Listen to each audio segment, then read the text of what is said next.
Hello everyone, welcome to Adda 24/7. Myself Ritika, your mentor for RBI Grade B examination and NABARD Grade A examination. तो guys, this is your lecture number 4 under the 3-in-1 report series. 3-in-1 reports क्या है? क्योंकि ये काम आएंगी आपके RBI Grade B, NABARD Grade A और SEBI Grade A के एग्जामिनेशन में 2023 के लिए, ठीक है।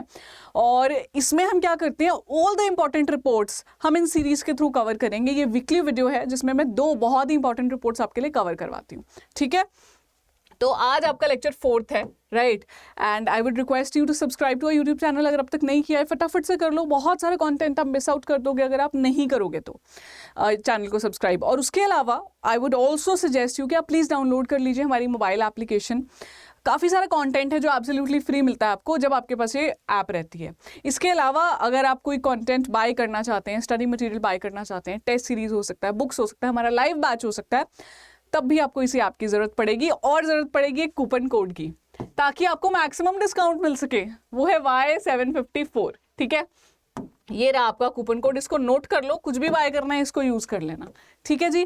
तो हम स्टार्ट करते हैं आपका आज का जो लेक्चर है। इसमें मैं 2 रिपोर्ट्स कवर कराने वाली हूँ। The very first one is logistics performance index report, second is state of world population report. दोनों ही बहुत ही इंपॉर्टेंट रिपोर्ट्स हैं आपकी, एंड इंडेक्स भी है पहले वाली रिपोर्ट में। तो जहाँ पे इंडेक्स होता है वो तो और इंपॉर्टेंट हो जाती है। I hope you know that, right. तो चलिए फिर स्टार्ट करते हैं। बट ऑफकोर्स यस, जो बच्चे पहली बार ये वीडियो देख रहे हैं, मैं ना उनको एक चीज़ दिखा देती हूँ, पिछले 3 लेक्चर्स, क्योंकि वो मिस आउट कर देंगे। वो इतने इंपॉर्टेंट रिपोर्ट्स, 6 रिपोर्ट्स जो मैं ऑलरेडी करा चुकी हूँ इन डिटेल। तो आप जाइए हमारे यूट्यूब चैनल पे जब आप जाएंगे अड्डा रेगुलेटरी बॉडीज पे, तो आपको सीरीज ढूंढनी है RBI grade B ESI by Ritika Chawla, ठीक है। जब आप ये देखेंगे तो आपको क्या मिलेंगी, रिपोर्ट्स प्लस कुछ ऐसे लेक्चर्स रहेंगे जो आपके बहुत काम आते हैं एक्चुअली। आप देख लेना अगर वो लेक्चर्स आपको देखने हो, नहीं तो ये रही जिसमें 3 लेक्चर्स कराए हैं, जैसे global innovation index, human development index में करा चुकी हूँ पहले, ऐसे 2 और लेक्चर्स कराए हुए हैं, ठीक है। तो आप प्लीज़ उनको अच्छे से देख लो, और फिर ये देखोगे तो और मज़ा आएगा, क्योंकि यू विल बी एक उसमें रहोगे कि हाँ मैंने काफ़ी कुछ कवर कर लिया है, ठीक है। और हमने ये भी प्लान किया था, जैसे स्टूडेंट्स कमेंट करते हैं उनका ध्यान में रखिए, दैट जब हमारी 8 रिपोर्ट्स हो जाएंगी तो हम उसके बाद एक लाइव टेस्ट भी लेके आएंगे। तो प्रोबेबली नेक्स्ट संडे को मैं आपसे मिलूंगी एक लाइव टेस्ट में, जिसमें जितनी रिपोर्ट्स हो चुकी हैं उनके MCQs लेके आऊंगी, ठीक है। चलिए स्टार्ट करते हैं फिर। पहला लॉजिस्टिक्स परफॉर्मेंस इंडेक्स, ये देखिए, ये न्यूज़पेपर में आई थी, अप्रैल 23 को ही ये रिलीज हुआ है। आई होप यू नो कि अप्रैल, मई, जून, जुलाई बहुत इंपॉर्टेंट है आपके एग्जाम के लिए, ठीक है। जुलाई, इवन पहले 2-3 दिन जुलाई के, क्योंकि 9 जुलाई को पेपर है आपका, ठीक है। तो चलिए फिर करते हैं कवर, क्या है इसमें। देखिए, लॉजिस्टिक्स परफॉर्मेंस इंडेक्स रिपोर्ट एक मेजर है कंट्री की एबिलिटी का to move goods across borders with speed and reliability. Logistics movement होता है ना, चीज़ों को इधर उधर ले जाना, तो कितने अच्छे से वो मूव कर सकती हैं अपने बॉर्डर्स के अक्रॉस में, विद इन द स्टेट और आउटसाइड भी। ये कौन लेके आता है इस लॉजिस्टिक्स परफॉर्मेंस इंडेक्स को? World bank group. प्लीज़ याद रखिए, देखिए एक रिपोर्ट जब आप खोलते हैं ना, न्यूज़पेपर से कवर करते हैं या कहीं से भी करते हैं, तो it has a lot of dimensions, लेकिन उसमें से जो मोस्ट रेलेवेंट डायमेंशंस है मैं वही लेके आती हूँ आपके लिए, जैसे कि जो पेपर में पूछे जाते हैं क्वेश्चन, जो आप यहाँ पे भी देखने वाले हो, ठीक है। तो डेवलप किया है वर्ल्ड बैंक ने। इस बार 139 कंट्रीज हैं जो कवर की गई है। बेसिकली रिलायबल सप्लाई चेन कितनी है, ठीक है, कि एक जगह से दूसरी जगह ले जाने में जो हमें ज़रूरत पड़ती है, क्वालिटी ऑफ सर्विसेज क्या है, जो इंफ्रास्ट्रक्चर है आपका जो ट्रेड करने के लिए यूज़ किया जाता है वो कैसा है, बॉर्डर पे कंट्रोल कैसा है। ऐसा तो नहीं है कि बहुत ज़्यादा रिस्ट्रिक्शंस लगा रखी हैं आपने बॉर्डर पे, या फिर बिल्कुल ही नहीं है, कुछ भी आता जाए, इस तरह की चीज़ों को ध्यान में रखता है। तो एक्चुअली में ये स्टार्ट हुआ था 2010 में। 2010 से ये हर बार आता था, एवरी 2 ईयर्स, तो हर 2 साल में एक बार लेके आते थे। पर 2020 में वो नहीं ला पाए ड्यू टू कोविड सिचुएशन। तो 2018 में लास्ट आया था, उसके बाद नहीं आ पाया, और अब 2023 में आ रहा है सीधा ही, इसलिए ये और इंपॉर्टेंट है। लॉजिस्टिक्स परफॉर्मेंस इंडेक्स, एक तो वर्ल्ड बैंक इटसेल्फ इतनी इंपॉर्टेंट बॉडी है, वो निकाल रहे हैं तो फिर और इंपॉर्टेंट हो जाएगा। और ये 2018 के बाद आया ही अब है, ठीक है। तो एक उन्होंने रीस्ट्रक्चर किया थोड़ा अपनी मेथोडोलॉजी में, इतने सालों बाद आ रहा है, वो भी हम पढ़ेंगे कि क्या किया है, ठीक है जी। आगे देखिए, very important again, it is a combination, this LPI is a combination of weighted average of the country scores in 6 की डायमेंशंस। तो 6 डायमेंशंस के बेसिस पे स्कोर मिलता है। हमने पढ़ा है ना कि कोई भी रैंक आता है किसी न किसी डायमेंशन के बेसिस पे आता है। तो 6 डायमेंशंस है, ये आपको याद होनी चाहिए। पहला है कस्टम्स परफॉर्मेंस, दूसरा है इंफ्रास्ट्रक्चर की quality, ease of arranging shipments, जब हमें कुछ भेजना होता है, सर्विस की क्वालिटी क्या है, लॉजिस्टिक्स की, कंसाइनमेंट की ट्रैकिंग हो सकती है या नहीं, and then tracing and timeliness of the shipments as well as practical data measuring logistics efficiency. तो बेसिकली मोटा मोटा याद रखें तो आप ये देखिएगा कि जो जो चीज़ों की ज़रूरत पड़ती है हमें, कि जब हमें भेजना है चीज़ों को, तो वहाँ पे परफॉर्मेंस कैसी है, इंफ्रास्ट्रक्चर कैसा सेटअप किया गया है, शिपमेंट्स इजीली अरेंज हो पाती हैं कि नहीं हो पाती हैं, सर्विस कैसी दे रहे हैं, ट्रैक कर सकते हैं कि नहीं, और फिर टाइमली पहुंच भी पा रही हैं कि नहीं, ये सारी चीज़ों का वो ध्यान रखते हैं। ठीक है, तो जो LPI इस साल आया है 2023 में, मैंने आपको पहले ही बता दिया, उसने 139 कंट्रीज का कंपैरिजन किया है, और for the very first time LPI ने एक चीज मेजर की है, that is speed of trade, जो कि कहां से निकलते हैं, ट्रैकिंग शिपमेंट्स। इन्होंने डाला है ना कि कंसाइनमेंट ट्रैकिंग और टाइमलीनेस भी देख रहे हैं, तो पहली बार वो लेके आए हैं कि स्पीड ऑफ ट्रेड क्या रहेगी, ये इंपॉर्टेंट है, राइट। और ये जो आप इमेज देख रहे हैं ना, ये रिपोर्ट की ही इटसेल्फ इमेज है। मैं थोड़ा साइड हो जाती हूँ ताकि आप अच्छे से देख लें। जो रिपोर्ट का कवर पेज होता है वो आपके लिए रेलेवेंट होता है। कई बार ना पूछ लेते हैं कि थीम क्या थी, तो ये आप देख रहे हो, ये इन्होंने इस बार 2023 का कवर पेज रखा है, जिसमें क्या लिखा हुआ है, कनेक्टिंग टू कम्पीट, ये कवर पेज पे था, and then they have written trade logistics in the global economy. ये तो सिंपल ही है, पर कनेक्टिंग टू कम्पीट ये आप प्लीज ध्यान में रखिएगा। ठीक है जी, तो कौन निकालता है, कितने उसके डायमेंशंस हैं, कितनी कंट्रीज हैं, कब कब आता है, हमने ये जान लिया। अब जानते हैं जी जरा इसकी फाइंडिंग्स, जो कि सबसे ज्यादा इंपॉर्टेंट होती हैं। Global level findings and India level findings. Paper में ज्यादा इंपॉर्टेंट इंडिया स्पेसिफिक फाइंडिंग्स है, इसलिए हम ये ज्यादा डिटेल में पढ़ेंगे, थोड़ी सी ग्लोबल भी पढ़ेंगे जो पूछी जाती हैं। तो इस इंडेक्स के हिसाब से जो निकाला गया 139 नेशंस में से Singapore has been ranked at the top, followed by Finland, followed by Germany, ये आप ध्यान रखिएगा। और इंडिया का क्या रैंक है ये भी आपको ध्यान रखना बहुत जरूरी है। जो इंडिया का रैंक है that is 38, so it is basically shared with Saudi Arabia. तो 139 में से टॉप नेशंस आपको पता रहनी चाहिए। ठीक है, इंडिया का रैंक तो पता ही होना चाहिए, और इंडिया को तो बहुत अच्छे से पढ़ने वाले हैं हम। तो इंडिया पे अगर हम आ जाएं तो इंडिया ने क्लाइंब की है 6 places in comparison to the previous year. देखिए, हमेशा आपको ये पता रहना चाहिए जब आप इस बार का रैंक पढ़ रहे हैं कि हमारा रैंक पिछली बार क्या था और इस बार क्या इंप्रूव किया हमने, जो हमारा रैंक अच्छा हो गया। तो पिछली बार जो रैंक था वो इंडिया का 44 रैंक था, इस बार हम आ गए 38 पे, तो 6 प्लेसेस हमने जंप कर लिया। तो मैम क्या ये मुझे याद रखनी होंगी दोनों चीजें? डेफिनेटली। फिर आप देखिएगा 2018 से पहले भी इंडिया का रैंक और कम था, 54। तो 2014 के कंपैरिजन ऑलमोस्ट एक 10 साल का जो गैप आया है, 54 से कहाँ आ गए हैं, 38 पे। तो अच्छा गैप दिखाया है इंडिया ने। तो रिपोर्ट का कहना है दैट 2 मेजर फैक्टर जो इंडिया ने जंप दिखाया है वो क्या है, एक तो मॉडर्नाइजेशन और एक डिजिटलाइजेशन। डिजिटल बन रहा है भारत, है ना, डिजिटल इंडिया मिशन है मोदी जी का, सक्सेसफुल हो रही हैं चीजें। रिपोर्ट ने कहा है कि ये काफ़ी इंपॉर्टेंट चीज़ें हैं कि मॉडर्नाइज भी कर रहे हैं, वो नई नई चीज़ें इंफ्रास्ट्रक्चर बना रहे हैं। डिजिटलाइजेशन से भी तो मॉडर्नाइजेशन आती है कि इंफ्रास्ट्रक्चर न्यू बना रहे हैं, सर्विस बेटर करने की कोशिश कर रहे हैं और डिजिटलाइज कर रहे हैं। तो ये रीज़न है इंडिया के जंप करने का, और भी जो कुछ इमर्जिंग इकोनॉमीज हैं उनके जंप करने का। ठीक है, तो कुछ चीज़ें हैं जो रिपोर्ट में स्पेसिफिकली मेंशन की गई अबाउट इंडिया, कि इंडिया ने जो ये जंप दिखाया है, पहले 54 था, फिर 44 हुआ इंडिया का रैंक, और अब क्या हो गया, 38, है ना। तो हम देखेंगे कि क्या है वो।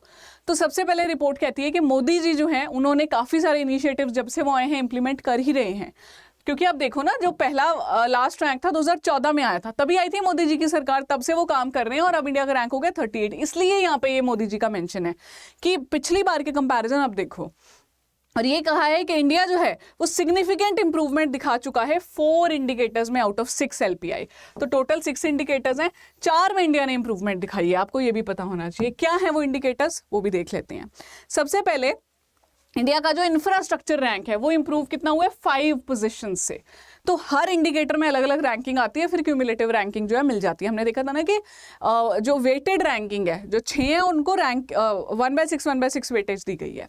तो इंफ्रास्ट्रक्चर जो रैंक है वो इंप्रूव हुआ है, पहले 52 था, इस बार कितना हो गया इंडिया का रैंक 47। पहले मतलब 2018 में, लास्ट टाइम तभी आया था, आई टोल्ड यू 2020 में आना था, नहीं आ पाया, तो अब 23 में उन्होंने निकाला है।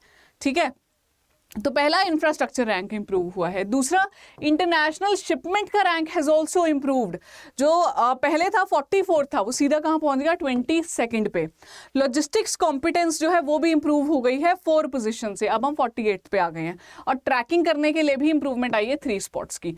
तो जो 4 इंडिकेटर्स हैं उसमें इंप्रूवमेंट आई है, वो 4 कौन से हैं आपको ये पता होना चाहिए। ठीक है जी, ये रिपोर्ट मेंशन कर रही है, मोदी जी के इनिशिएटिव्स को मेंशन किया गया रिपोर्ट में। एक चीज और है जिस पे स्पेशल फोकस देने की जरूरत है, ड्वेल टाइम देखिए क्या होता है, कंटेनर्स जो हैं जो स्टोर कितने टाइम के लिए किए जाते हैं जब वो शिपमेंट के ड्यूरिंग होते हैं। तो इनका कहना है कि एवरेज टाइम जिसमें कंटेनर्स जो हैं वो स्टोर किए जाते हैं, जैसे इन्होंने मई से अक्टूबर के बीच का टाइम लिया, वो कहते हैं इंडिया और सिंगापुर के लिए ये कितना था, 3 डेज। ये काफ़ी बेटर है क्योंकि जो बाकी कंट्रीज हैं वहाँ पर ड्वेल टाइम इससे ज़्यादा है। जैसे यूएस में इट इज़ 7 डेज, जर्मनी में इट वॉज 10 डेज, जबकि इंडिया में 3 डेज था, और सिंगापुर तो रैंक 1 है अगर आपने देखा हो, उसका भी 3 डेज है। तो मतलब वो ये कहना चाह रही है रिपोर्ट के इंडिया में पोटेंशियल बहुत है, that is why these findings. ठीक है, अच्छा ये मैंने आपको पढ़ा दी सारी रिपोर्ट, लेकिन हम आगे बढ़े उससे पहले मैं आपको एक चीज कहना चाहती हूँ, आप प्लीज नोट कर लीजिए। मैंने आपको टॉप रैंकर नेशंस बता दिए, टॉप 3 इंडिया का रैंक बता दिया, पैरामीटर्स कौन से हैं, किन पैरामीटर्स पे अच्छा किया है, ऑलमोस्ट जिस पे सभी चीजों पे क्वेश्चन पूछा जा सकता है has been covered here. You have to tell me which nation is at the last rank. जो 139 कंट्रीज हुई हैं, तो ये रैंक किसका है, बॉटम रैंकर्स जो हैं आपने मुझे बताने हैं। एक ही बता दो, लास्ट 3 बता दो और बढ़िया, ठीक है। But do let me know this comments में, मैं जब अगली वीडियो लाऊंगी तो आपको बताऊंगी करेक्ट है कि नहीं। वैसे I also reply on the comments so that students को एक कनेक्ट बना रहे हैं ना कि हाँ हम अच्छे से बात कर पा रहे हैं एक दूसरे से, ठीक है। Also please do join the Telegram group अगर अब तक नहीं किया है, मैंने बताया था आपको, नहीं पता तो देख लो, ESI 24/7 करके आप टेलीग्राम ग्रुप सर्च करोगे ना, ESI 24/7 रितिका चावला मेरे नाम से मिल जाएगा, वो आप प्लीज ज्वाइन करो, बहुत काम आएगा वहां पे। ये सारी PDFs आपको शेयर कर देती हूँ मैं, ठीक है, इसकी भी और ESI 24/7 सीरीज की भी जो 8 बजे लाइव आता है। तो चलिए अगली रिपोर्ट पे चल रहे हैं। This is also very important report. ये रिपोर्ट है यूनाइटेड नेशंस पॉपुलेशन फंड की, क्योंकि पॉपुलेशन इंडिया के लिए एक बहुत इंपॉर्टेंट पैरामीटर है, hence this report, and also because this is release by United Nations. तो देखें जी ये, अच्छा ये वाली रिपोर्ट भी अप्रैल के मंथ में ही रिलीज हुई है, ठीक है, लेटेस्ट रिपोर्ट है आपकी। तो रिपोर्ट क्या कह रही है, पहले जान लेते हैं रिपोर्ट के बारे में। स्टेट ऑफ वर्ल्ड पॉपुलेशन जो है वो पब्लिश करता है यूनाइटेड नेशंस पॉपुलेशन फंड, इस रिपोर्ट का नाम है स्टेट ऑफ वर्ल्ड पॉपुलेशन। तो ये लेटेस्ट 2023 वाली अब अवेलेबल है। ये क्या करता है, डेवलपमेंट्स एंड ट्रेंड्स देखता है कि वर्ल्ड में जो पॉपुलेशन है उसकी, कि पूरे वर्ल्ड में क्या पॉपुलेशन का लेवल चल रहा है, और रीजन वाइज भी देखने की कोशिश करता है, region as an continent wise, फिर एक कंट्री वाइज, ऐसे करके। तो ये इन्होंने एस्टिमेट्स निकाल के दिए, और सबसे खतरनाक फाइंडिंग इस रिपोर्ट की, जो कि सरप्राइजिंग नहीं है, हम सबको पता ही था, हम ना बस वेट कर रहे हैं कि कब हमें जो पब्लिक डेटा है वो ये बता दे। रिपोर्ट ने वही बोला है जो हम सुनना चाह रहे हैं, या हमें पता है कहीं ना कहीं। India's population is going to surpass the population of China in this year. ये रिपोर्ट ने बोल दिया फाइनली कि इंडिया जो है वो सबसे ज्यादा पॉपुलेशन ले जाएगा चाइना से भी ऊपर इस साल के जुलाई में, ठीक है, ये बोला उन्होंने। तो सबसे ज्यादा पॉपुलस नेशन हो जाएगी India, followed by China, followed by United states, ये बोलना है इस रिपोर्ट का। मिड 2023 का उन्होंने टाइम भी दे दिया है कि जिस तेजी से भारत बढ़ रहा है ना हमारा, ठीक है। तो इसलिए हम इस रिपोर्ट में सबसे पहले इंडिया स्पेसिफिक फाइंडिंग्स पढ़ेंगे, क्योंकि ना इसमें कोई इंडेक्स नहीं है कि ये इंडेक्स है, बस हमें ये पता है कि इंडिया ही नंबर 1 पे रहने वाला है, followed by China and US। तो फाइंडिंग्स बहुत इंपॉर्टेंट हो जाती हैं आपके लिए। इवन आई वुड से जब आप कोई आंसर लिखते हैं डिस्क्रिप्टिव का, तो इस तरह की चीज़ों को यूज़ कर सकते हैं कि as per a report given by United Nations Population Fund, India की जो पॉपुलेशन है वो सबसे ऊपर जाने वाली है। एक आप ये लिखते हो, दूसरा आप लिखते हो कि India has reached the highest population in the world. दोनों में से ज़्यादा वेटेज मिलती है दूसरे वाले को, पहले वाले को, यूनाइटेड नेशंस जहाँ लिखा हो, क्योंकि एग्जामिनर को ये लग रहा है आप पढ़ के आए हो, खुद नहीं बोल रहे अपनी तरफ से चीज़ें, बस मेरे को लगता है सोच के, ठीक है। चलो coming back to the findings related to India. तो पॉपुलेशन एस्टिमेशन की अगर हम बात करें तो इंडिया की पॉपुलेशन है वो कहां पहुंच जाएगी, 142.86 करोड़, चाइना की 142.57। तो बहुत ज्यादा अंतर नहीं है, पर 142 करोड़ से ज्यादा हमारी पॉपुलेशन हो जाएगी जुलाई तक। 25% ऑफ पॉपुलेशन जो है वो किस एज ग्रुप में रहने वाली है, 0 to 14 ईयर्स, इन्होंने ये भी बताया है। 18% रहेगी 10 से 19 साल में, 26% रहने वाली है 10 से 24 साल में, 68% मेजॉरिटी ऑफ द पॉपुलेशन रहने वाली है 15 to 64 ईयर्स में, और 7% 65 ईयर्स से अबव। अब यहाँ पे आपको एक चीज नोट करने वाली है, मैं स्टार लगा रही हूँ, most of the population of India will lie in the working age group, इसीलिए इसे हम कहते हैं डेमोग्राफिक डिविडेंड। मतलब क्या है, इंडिया डेमोग्राफिक डिविडेंड अब रीप कर सकेगा।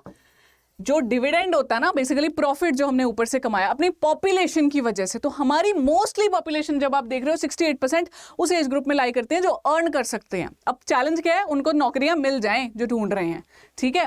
तो ये एक बहुत अच्छी चीज है इंडिया के लिए followed by United states. Of course हमने देख लिया इंडिया सबसे ऊपर है, फिर चाइना है, और इंडिया की पॉपुलेशन की ब्रेकेज भी देख ली, ये भी आपको पता होनी चाहिए। United states third population country है, 340 मिलियन पीपल हैं इसमें।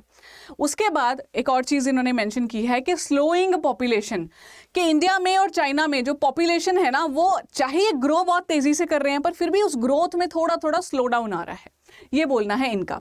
चाइना की प्रॉब्लम है पॉपुलेशन में कि हमारी पॉपुलेशन उनसे ज़्यादा है, पर चाइना में जो पॉपुलेशन है ना, वो सारी डेमोग्राफिक डिविडेंड वाली नहीं है, रादर एजिंग ऑफ पॉपुलेशन हो रही है वहाँ पे, इस चीज़ की टेंशन हो रही है लोगों को। ठीक है, इंडिया पे लोग इसीलिए अच्छी निगाहों से देख रहे हैं कि अब बढ़िया काम करेगा इंडिया, क्योंकि इनकी सारी जनता काम करेगी, पैसा कमाएगी। ठीक है, फिर फर्टिलिटी रेट के बारे में मेंशन किया गया कि टोटल फर्टिलिटी रेट कितना है 2, और वर्ल्ड का TFR कितना है 2.3। तो प्लीज़ इसका ध्यान रखिएगा, ये क्वेश्चन आ जाता है, जैसे क्वेश्चन आ जाएगा कि UNFPA है, उसमें बताओ क्या क्या मेंशन किया गया। तो जो TFR है हमारा फर्टिलिटी रेट वो 2 है। ठीक है, वर्ल्ड से कम है हमारा। लाइफ एक्सपेक्टेंसी जो इंडियन मेल्स और फीमेल्स के लिए प्रोजेक्ट की गई है 71 एंड 74। जी, वो मीम्स नहीं बनती कि औरतें ही क्यों ज़्यादा जीती हैं, वही है, ऐसे याद रख लो कि 74 ईयर्स फीमेल रहती है, मेल 71 ईयर्स। फिर जेंडर राइट्स की बात की है, वहाँ पे थोड़ा सा इशू है। जो वायलेंस है, जो पार्टनर है उनके through, was reported by 18% of women. Intimate partner होते हैं जो उनके बहुत ही close, like it can be a life partner, live in partner, जो बेसिकली जिनके साथ वो रिलेशंस मेंटेन करती हैं, फिजिकल मेंटल, उनके साथ में उनकी वायलेंस 18% वुमेन ने रिपोर्ट की है। और 66% ऑफ वुमेन जो है ना, उनके पास डिसीजन मेकिंग किस पे थी, they had the power on their reproductive health, reproductive right, या जो उनको डिसीजंस लेने थे related to the sexual decisions, वो ले पाई हैं। तो ये आपको पता होना चाहिए। A little over 80% of women जो थी, उनकी डिसीजन मेकिंग अपनी हेल्थ केयर में थी, ये भी रिपोर्ट ने मेंशन किया है। ठीक है, तो ये पैरामीटर्स हैं कुछ जो इन्होंने मेंशन किए हैं, ये आपने देखे हैं। एस्टिमेशन बता दिया, फिर पॉपुलेशन स्लो डाउन कर रही है इंडिया चाइना में दोनों, क्योंकि यहाँ पे चाइना का भी लिखा था इसलिए मैंने दोनों एक साथ बता दिया कि चलो आपको ये याद रह जाएगा। फिर TFR कितना है, हमारी लाइफ एक्सपेक्टेंसी भी आपको पता होनी चाहिए, इस पे क्वेश्चन आने का अच्छा चांस है। इस रिपोर्ट पे पहले भी क्वेश्चन पूछा जा चुका है, RBI में भी, नाबार्ड में भी। ठीक है, और जेंडर राइट्स पे भी बता दिया इन्होंने। सब जो प्रायोरिटी ऑर्डर में इंपॉर्टेंट चीजें मैंने वही लगा के दी हैं आपको यहाँ। ठीक है, चलिए अब थोड़ी ग्लोबल फाइंडिंग्स देख लेते हैं। ग्लोबल फाइंडिंग्स में इन्होंने इंडिकेटर्स एक तो यहाँ पे दे दिए, देखो मैंने टेबल लगा दिया कि इंडिया, चाइना और वर्ल्ड की बात करें कि इंडिया की पॉपुलेशन देख लो, चाइना की देख लो, और हमारी जो पॉपुलेशन है वो 68% में काम करने वाली है, चाइना की 69%। लेकिन चाइना में 1 चाइल्ड पॉलिसी थी, इसलिए वहाँ पर ज़्यादा टेंशन है लोगों को। ठीक है, और 65+ पॉपुलेशन अगर आप देखो तो हमारी 7% है, इनकी 14% जा रही है। ठीक है, ये भी एक इशू है। और टोटल फर्टिलिटी रेट जो है चाइना का कम है। इन चीज़ों की वजह से चाइना को प्रॉब्लम है कि फर्टिलिटी रेट भी नहीं है, 14% पहले 65+ से हो चुके हैं, और फर्टिलिटी रेट ना होने का मतलब है कि बच्चे आगे नहीं हो रहे हैं। तो जो एजिंग हो रही है, जिनके अब हो चुके, जो अब इस एज में आ चुके हैं, अगर वो बेयर नहीं करते हैं चिल्ड्रन आगे, तो और प्रॉब्लम आ सकती है। ठीक है, लाइफ एक्सपेक्टेंसी भी आप देख लीजिए, चाइना की हमसे काफ़ी अच्छी है, 79 ईयर्स, हमारी कितनी है 72.5 ईयर्स एवरेज, मेल फीमेल दोनों की। हमने मेल और फीमेल की अलग अलग भी पढ़ी है ना, 71 और 74, जबकि दोनों की 72.5 ईयर्स है, जबकि वर्ल्ड की 73.5 ईयर्स है। ये तो आप वैसे भी याद कर लो, कहीं भी लिखा ना अपने आंसर में, हेल्थ से रिलेटेड आ जाए, पॉपुलेशन से रिलेटेड आ जाए, कहीं भी। ठीक है, फिर ओल्डर पॉपुलेशन के बारे में ग्लोबल फाइंडिंग्स पढ़ रहे हैं अब हम, कि पॉपुलेशन ऑफ ओल्डर पर्संस जो है वो इंक्रीज करती जा रही है totally. Share of the global population aged above 65 years जो है वो इंक्रीज कर देगी 16% तक। तो इस सिनेरियो में क्या होता है, जो ओल्ड लोग हैं वो स्टेट के ऊपर बर्डन बन जाते हैं, because they are not able to work, और उनको इस सिक्योरिटी भी तो प्रोवाइड करनी है, जैसे कि पेंशन्स देनी है, हेल्थ फैसिलिटीज़ देनी है उनको, तो इसलिए प्रॉब्लम आती है। लाइफ एक्सपेक्टेंसी की अगर बात करें तो मेल्स की ग्लोबली 71 है, फीमेल्स की 76 है। इंडिया की 71 थी और 74 थी। डेवलप्ड रीजन्स में एवरेज लाइफ एक्सपेक्टेंसी मेल्स की 77 तक जा रही है और फीमेल्स के लिए 83 तक जा रही है। ये याद रखिएगा आप, ठीक है, ये नंबर्स आपको कंफ्यूज कर सकते हैं। लेस डेवलप्ड रीजन्स में जो 70 हो गई थी मेल की और फीमेल्स की 74 हो गई थी, ठीक है, और जबकि लीस्ट डेवलप्ड कंट्रीज में 63 और 68। तो आप ये ऐसे टेबल सा बना के रख लेना अपने पास, या फिर जो PDF में शेयर करूंगी उसी में हाईलाइट करके रख लेना, ठीक है। फिर उन्होंने क्या बोला कि more than half of the increase in global population जो है वो भी कहाँ होगा, 8 कंट्रीज में होने वाला है। वो कंट्रीज भी इन्होंने बता के दी हैं, जिसमें ऑफ कोर्स इंडिया तो आने ही वाला है कि सबसे ज्यादा हाफ ऑफ द पॉपुलेशन कहाँ ग्रो करेगी। इंडिया जी सबसे आगे है, याद रखो इसमें। इंडिया का पड़ोसी पाकिस्तान भी पीछे नहीं है, ये भी चल रहा है पूरा आगे। इंडिया पाकिस्तान की बात की गई है, बाकी कौन है, काफ़ी सारी अफ्रीकन नेशंस हैं, इथोपिया हो गया, नाइजीरिया हो गया, फिर इन्होंने बोला है कि तंजानिया होगा, कॉन्गो होगा, इजिप्ट और फिलीपींस भी हैं, कि हाफ से ज़्यादा पॉपुलेशन जो है इंक्रीज यहाँ होने वाला है। एक और फैक्टर है जो इंपॉर्टेंट है, जो मैंने यहाँ लिखा है इंटरनेशनल माइग्रेशन के बारे में। पॉपुलेशन ट्रेंड्स पे माइग्रेशन काफ़ी ज़्यादा इम्पैक्ट क्रिएट कर रहा है, तो नेक्स्ट आने वाले डेकेड्स में माइग्रेशन जो है वो पॉपुलेशन का इंक्रीज होने का सबसे बड़ा फैक्टर बन जाएगा। क्यों? क्योंकि जो हाई इनकम कंट्रीज है लोग वहाँ चले जाएंगे, नए नहीं बॉर्न हो रहे, पर वहाँ पे लोग माइग्रेट उठ के जा रहे हैं। ये बड़ा इंपॉर्टेंट फैक्टर है, प्लीज़ इसको याद रखिएगा, वरना हम यूजुअली सोचते हैं कि ऐसी रिपोर्ट में माइग्रेशन थोड़े ना होगा, पॉपुलेशन की बात कर रहे हैं, जबकि ये भी एक फैक्टर है। तो दैट इज इट गाइज, ये था हमारी इस रिपोर्ट का आज का टॉपिक। आई होप आपने अच्छे से समझ लिए दोनों रिपोर्ट्स। पीडीएफ लेके इसकी रिवीजन करते रहना, मैं इसके एमसीक्यूज लेके आऊंगी। तो अब हमारे 4 लेक्चर्स हो गए हैं, तो 4 × 2 हमने अब तक 8 रिपोर्ट्स कर ली हैं। मैं एक काम करती हूँ, एक लेक्चर और ले आऊंगी एंड उसके बाद में हमारी 10 रिपोर्ट्स हो जाएंगी, तो मैं उसके बाद अराउंड 50 एमसीक्यूज का एक टेस्ट ले आऊंगी। ठीक है, कैसा लग रहा है आइडिया? मुझे लिख के प्लीज बताइएगा इफ यू लाइक इट और नॉट, वरना मैं क्यों इतना एफर्ट डालूं 50 एमसीक्यूज बनाऊं बैठ के। प्लीज मुझे बताइएगा if you really want it. Also अपना होमवर्क मैंने आपको दिया था कि जो लॉजिस्टिक्स परफॉर्मेंस इंडेक्स है उसमें लास्ट नेशन बता दो मेरे को कौन सी है, 139 वाली। ठीक है, thank you so much for your precious time and wishing you all the very best for your paper.